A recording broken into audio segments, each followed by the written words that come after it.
Star Wars The Force Unleashed has to be one of the most memorable Star Wars games of all time. Part of that has to do with this game getting put on pretty much every platform in existence at that time. I mean, heck, even the N-Gage got a release of this game, and that's something I've never even heard of until looking up more about this game. It wasn't uncommon for developers of the time to release their titles on all of these different platforms, even though these platforms had completely different specifications. I mean, there is no way an N-Gage is going to run a game meant for the PS3. So that's why back then it wasn't uncommon to see several different versions of the same game. And depending on who made them, they would be better or way worse than their main counterpart. Thankfully, in this video we're going to be looking at one of the good examples of this, and that will be The Force Unleashed for the Wii, PS2, and PSP. But as always, go ahead and remember to like and subscribe, and go ahead and leave a comment down below of your experiences with this game, and if you have any more video ideas for me to do in the future. So without further ado, go ahead, sit back and enjoy, and let's take a look back at what is, in my opinion, the best version of Star Wars The Force Unleashed. Alright, so a number of you watching this video have probably never even heard about this version of the game, let alone played it. And you're probably sitting there asking, nostalgic, how can this game that looks way older and doesn't even look like The Force Unleashed be better than a game made for the PS3 and Xbox 360? I mean, heck, we've looked at games that were ported over to weaker systems in the past and they typically didn't turn out as good as their main counterpart. Well, as it turns out, this version is better than the new gen version in almost every way. It has a much more in-depth story, it's way more customizable, and it just feels like there was much more effort into making this game play better other than just being more eye-catching. And it has some other cool game modes that we'll talk about later in the video. Now, it's important for me to mention I don't think LucasArts did a bad job on the new gen version of the game. It was an extremely good game and way ahead of its time, and explored new concepts that no other game had ever tried before. But it does feel like LucasArts spent more time on making the game look good rather than trying to tell the story or adding gameplay features. Now, the version that we're looking at in this video was not actually developed by LucasArts. It was developed by a company called Chrome Studios. We've talked about this several times before in the past. Back in these days when both console generations had wildly different specs, developers would have to make completely different versions of their games to have them on different generations of consoles or put them on handheld platforms. That's why you would see a lot of games that were on the PS3 have a completely different version made up for the PS2. Now, most developers can't just make 2 or 3 versions of the same game at one time. So normally what would end up happening is that developers would either create a new team that would work solely on that port or just hire a completely different company to do it for them. And that's what LucasArts did here. As we mentioned earlier, the company that they hired was Chrome Studios. And looking back at some of the games that they've made some pretty good titles in the past. Well, maybe not Republic Heroes. Other than that, they do seem like a pretty good developer, and that's probably why this game turned out so well. Chrome Studios, as mentioned earlier, developed the Wii, PS2, and PSP versions of this game. Now, as a kid, I grew up with the Wii version of The Force Unleashed, but for most of this video, you will be seeing footage from the PS2 version, even though at least in story mode, they're pretty much the same game. I'll talk more about the differences between the 3 consoles later in the video, but without further ado, let's go ahead and actually start talking about the game itself. This game is the definition of a hack and slash. All you do is spam the attack button or shake your Wii remote if you're on the Wii, and repeatedly hit whoever you're trying to fight. This is okay on a lot of the weaker enemies, but whenever you encounter stronger enemies like the Felucians or these garbage robot things, it gets super repetitive and irritating. Now on the Wii, you can move your Wii remote in different directions or orientations to get a different, like, lightsaber slash or a stab. But I wasn't able to figure out how to do this on the PS2, but there might be a way to do it, I just didn't find out how to do it. What makes this game really interesting is whenever we get into the force powers. There are tons of different force powers you can use. Anything from throwing objects and troopers around, to force lightning, and even using the force to explode and destroy all of the enemies around you. The entire premise of this game is pretty much just to give you the ability to use all of these different crazy force powers. And pretty much every version of this game captures that really well. You also gain skill points throughout each level to upgrade your force powers. You gain these by killing enemies, and the more you kill, the more you can upgrade your force powers. So even though it is kind of tedious trying to kill all of these enemies, it is important to kill them so you can get better force powers for the end of the game. The AI difficulty in this isn't that bad either. They're not too hard, but they're not easy either, and they do give you a pretty good challenge throughout the level. They also can adapt to your attacks too, so if you use the same attack too many times, they'll find different ways to avoid it. There's also plenty of different boss battles in this game as well. You have different Jedi and Sith, giant robots, Rancors, and even Imperial walkers that you have to fight. The same hack and slash mechanics and the force abilities still apply to these boss battles, levels. But the big thing that sets these apart are the quick time events. Now anybody that's played The Force Unleashed knows that this game loves its quick time events, and they're used in pretty much every single boss battle. In this version, the PS2 and the PSP make you use the buttons to do these quick time events, and in the Wii you have to use your Wii remote. I find the Wii's quick time events to be a lot easier because button mashing, at least on the PS2, can be kinda hard and very unforgiving. But I'm not complaining too much about the quick time events because they do keep the boss battles from becoming dull, and the cinematics are really fun to watch as well. The levels in this version also have some differences as well. It kinda looks like each dev team was given a general story on how this game was supposed to take place, and they all just kinda made their own spin of it. I think this version has the best and the most in-depth version of the story that there is. The main story is similar to how the new gen version story played out, but there are some added levels to add some cool detail to the story. This version has 3 Jedi Temple levels that sadly the new gen version does not have. Well, actually it does have one, but it's nothing like what's in this version. That, and if I'm not mistaken, you had to get it as DLC, so yeah, that already makes the old gen version way better. Sadly, the old gen version doesn't have the dark side ending levels, because I'm actually kind of interested on how the developers would have made those levels. I also like how this one does the cutscenes compared to the other version. In this, it does the cutscene sequence in the game instead of having a pre-rendered version like the new gen. The good thing about doing it this way is that you get to see the different customizations that you've made to your character, like what outfit he's wearing, and what lightsaber hilt and color you have. Now, this isn't always perfect. There are some bugs you can run into sometimes.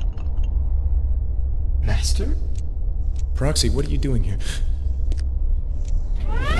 But besides those issues, I prefer the game doing it this way than just having them pre-rendered. Each level also has a ton of collectibles that are hidden around each map. You have a ton of Jedi holocrons, which lets you look at concept art for the game. You also have lightsaber crystals and lightsaber hilts that you can also find in most of these maps. That'll give you different lightsaber colors or different lightsaber hilts you can use. You can access all of these things in the Rogue Shadow, and this is more or less just a hub area where you can change your lightsaber, what outfit you're wearing, and you can also upgrade your force powers and view your holocrons and get some more information about different characters in the game. There's also a ton of different cheat codes you can use that are usually found in the holocrons. The cheat codes usually give you things like unlimited health or unlimited force power, but they also let you play as characters from the movie like Darth Vader, Anakin, Darth Maul, and different characters like that. I always kind of like this, and it adds a cool little touch to make you really want to replay the game. Now, they don't have their own unique voices and they have all the same generic force powers, but it's still cool nonetheless. Oh yeah, and I almost forgot to mention that you can completely replay this game in its entirety with all your force upgrades and stuff like that. This is pretty much for anybody that would want to go back through the game and get all the holocrons and crystals and things like that. Now, I've never completed the game, so I don't know if you get anything special from getting everything, but if you do, I don't think it's really anything that special. Alright, so before we end off this video, let's go ahead and look at the differences between the 3 different versions of this game. We'll just go ahead and start with the PS2 version. The PS2 version of this game has to be the least interesting version out of all of them. There's no extra game modes in this version, and there's no multiplayer support, even though the PS2 could support 2 players, which is what the other ones did. But I guess if you look at it this way, the PS2 was still lucky that it was even getting games at this point. You know, I know a lot of other people have said this before, but I think the Wii really helped the PS2 stick around much longer than it probably should have. And since the Wii, in my opinion, and I know it's going to piss off a lot of Nintendo fans, is essentially just the PS2 with motion controls, had a lot of games that were made for it get ported over to the PS2. But speaking of the Wii version of this game is a little bit more interesting than the PS2, and that's because it has this dual mode. Now, since the Wii was marketed as a family console, they really encouraged a lot of games to have some sort of multiplayer support. But it still just begs the question, why did the PS2 not get this, since it's really just a port over from the Wii version? But either way, this version lets you play as a bunch of different characters from the Star Wars canon at that time, but sadly don't expect them to have their own unique force powers, they just have all the basic ones that Starkiller has. But that doesn't mean this mode's that bad, because it is kind of fun to play and you have a lot of cool maps you can fight in. And in my opinion, it is better than giving us nothing. Now, I wouldn't be near as critical on these 2 systems if the PSP version of this game didn't exist, because I believe the PSP version is the absolute best version of this game. And you know, come to think of it, this version could almost use its own video, so I'm not going to get too in depth with it. But this game has 3 different single player modes and a multiplayer mode that I wasn't able to check out. So for this, I'm just going to check out those those 3 single-player modes. The first one is Force Duel, and this one pretty much just has you fight different characters until you die. It's a pretty fun game mode if you like the boss battles in this game, because that's pretty much all it is. I think it is a pretty good game mode, but it's more of a time killer than anything. The next game mode is called Order 66, and this has you fight wave upon wave of 501st troopers and stormtroopers and pretty much all of the enemies that you fight in the game. And you do this for like 20 rounds or something like that. I wasn't able to complete all of them because, believe it or not, these actually get pretty hard. Especially these rocket troopers, because they keep launching these rockets, and it's almost like you really can't avoid them. So they make this really difficult, and I only made it like a total of like 4 or 5 rounds, and I couldn't get any further than that. So yeah, this is also another pretty good game mode that you can have some fun with, but it is nowhere near as cool as this last game mode. And that's the historical missions. The historical missions pretty much just has you play bosses or scenarios from different parts of each movie. They use pretty much all the audio clips from the actual movies themselves and try to recreate the scenes using the animations in the game, which can kind of be weird at times. But besides from that, it's a really good game mode, and it still just begs the question that if something can be added to the PSP like this, why couldn't it be put on the Wii and PS2? The Wii especially. But yeah, that's all I have for this game, so I hope you guys enjoyed this video. I know it's been a few weeks since I've done an actual like videos, so I hope you guys enjoyed this one, and if you did, please leave a like and subscribe, and see you guys in the next one.